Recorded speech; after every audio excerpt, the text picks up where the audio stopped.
জাতীয় প্রেসক্লাবে এসটিভি ৫২ এর শুভ উদ্বোধন ও গণতন্ত্র সংশ্লিষ্ট আলোচনা সভা অনুষ্ঠিত।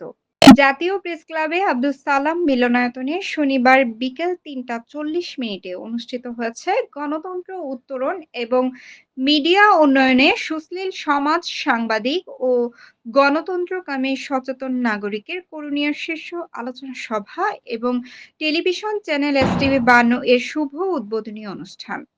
প্রধান অতিথি হিসেবে ভার্চুয়ালি যুক্ত হয়ে অংশগ্রহণ করেন অধ্যাপক doctor Niaz Ahmed Khan, vice chancellor, Dhaka বিশ্ববিদ্যালয়। অনুষ্ঠানে সভাপতিত্ব করেন ঢাকা বিশ্ববিদ্যালয়ের অধ্যাপক ডক্টর সুকোমল বড়ুয়া।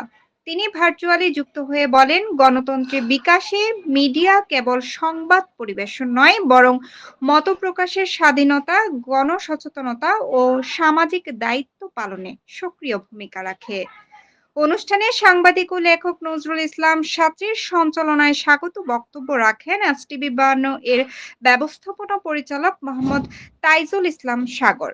এসটিভি ৫২ লিমিটেডের প্রধান উপদেষ্টা মিয়াজউদ্দিন মিয়া সহ আরও উপস্থিত ছিলেন এসটিভি ৫২ লিমিটেডের চেয়ারম্যান মোহাম্মদ গোলাম হোসেন, ডাইরেক্টর মোহাম্মদ জসিম উদ্দিন জসিম, বার্তা সম্পাদক রহিমা আক্তার। আলোচনা সভায় বিশেষ অতিথির বক্তব্য রাখেন ঢাকা রিপোর্টার্স ইউনিট সাংগঠনিক সম্পাদক আব্দুল হাই তুহিন, দৈনিক স্বাধীন সংবাদ এর সম্পাদক আনোয়ার হোসেন আকাশ, উত্তরা বিশ্ববিদ্যালয়ের সিনিয়র সহকারী পরিচালক নুরুজ্জামান হোসেন ফারাবী, দৈনিক প্রিয় চাঁদপুর পত্রিকার প্রকাশক ও সম্পাদক বোরহান উদ্দিন ডালিম এবং মতলব উত্তর উপজেলা প্রেস ক্লাবের সভাপতি ফারুক হোসেন।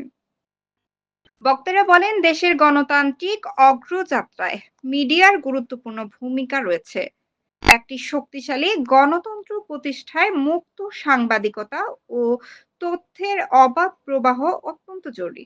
পাশাপাশি তারা নতুন প্রজন্মের সাংবাদিকদের পেশাগত মান উন্নয়নে সচেষ্ট থাকার আহ্বান জানান। আলোচনা সভা শেষে কেক কেটে এসটিভি ৫২ এর আনুষ্ঠানিক উদ্বোধন ঘোষণা করা হয়। অতিথিরা নতুন এই টেলিভিশন চ্যানেলের সফলতা কামনা করেন এবং গণমাধ্যমকে স্বাধীন, নিরপেক্ষ ও জনগণের কণ্ঠস্বর হিসেবে প্রতিষ্ঠিত করার লক্ষ্যে ঐক্যবদ্ধ প্রচেষ্টার আহ্বান জানান। অনুষ্ঠানে বিভিন্ন গণমাধ্যম, শিক্ষা ও সাংস্কৃতিক অঙ্গনের প্রতিনিধি অনুষ্ঠানে বিভিন্ন গণমাধ্যম, শিক্ষা ও সাংস্কৃতিক অঙ্গনের প্রতিনিধি, সুশীল সমাজের সদস্য এবং গণতন্ত্রকামী সচেতন নাগরিকরা উপস্থিত ছিলেন।